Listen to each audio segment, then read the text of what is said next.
Olunaku lw'eggulo lwe lwafundikidde okuggyayo empapula z'okwewandiisa ku bifo eby'enjawulo mu kibiina kya NRM. Wabula nga wadde kwawedde ssentebe w'akakiiko k'ebyokulonda mu kibiina kino Dr. Tango Doi agamba nti omulimu tegwabadde mwangu naddala eri bannakibiina abeeyita abanene nga tebaagala kugoberera mateeka. We inherited a party where everyone wanted to offer rule, to offer administration. An MP does not want to see another person coming for the constituency. I can tell you. People come here who has picked, I will not allow it. We inherited that. An MP owning a constituency. No? Wants to be unopposed. The issue of Mawokota is very clear. Where Mawokota, the Honorable Mele Shambade, did not want a lady called Kansime to come. I don't know whether she has picked forms. I don't know whether she didn't pick forms, but I know it was a big issue for us. She didn't want to see anyone coming for forms.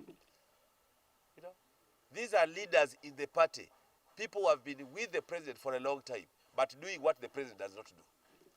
Ono agamba nti buli omu kibiina atiisatiisa nga bw'alina amaanyi nga bw'otakola kyakugambye omulimu gwo mbu guli mu lusuubo. Here even a cleaner, even these security guards, veterans, what they want to bulldoze, even the Secretary General. That is the first challenge here in Channel 10. Tanga agamba nti ekifo kyonna baali bakijjuza enguzi era nga bangi ekibiina baali bakifuula lusuku lwabwe mbu basobole okuyisizaawo ebintu byo. We inherited Channel 10 out of the 2010 failed primaries, where people would extort money even to give you a form. To give you an expression of interest form, there are staff here who would get money. So what did I do? I serial numbered all the forms. Such that if I'm giving a district forms, I give all the serial numbered forms. And I did photocopy them where they could get a copy. There are people here who would even get money that they can access the president to solve your problem in this place. Even yesterday they wanted to do it. Yesterday.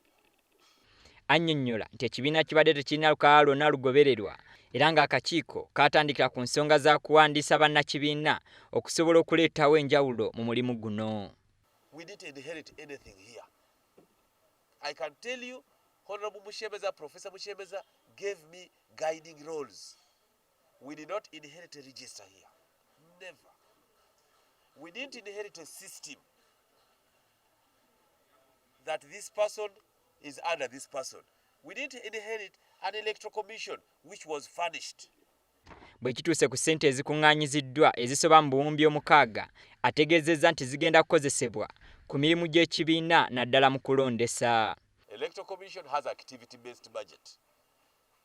By-elections, verifying papers of those who claim they are verified. Wabula wadde ebyo byonna biri bityo agamba nti omulimu gwabwe bagukoze bulungi era ng'okakasa ebyo bafunye abantu bangi abaggyeyo empapula okwetooloola eggwanga lyonna. So grand total, I think we shall have about 3,000 people and over 6 billion in the account. Okutandika okuzzaayo empapula zino kutandika nga 11 omwezi guno era nga zaakuzzibwa ku ofiisi za NRM empya ku Plot 13 ekya Ddondo.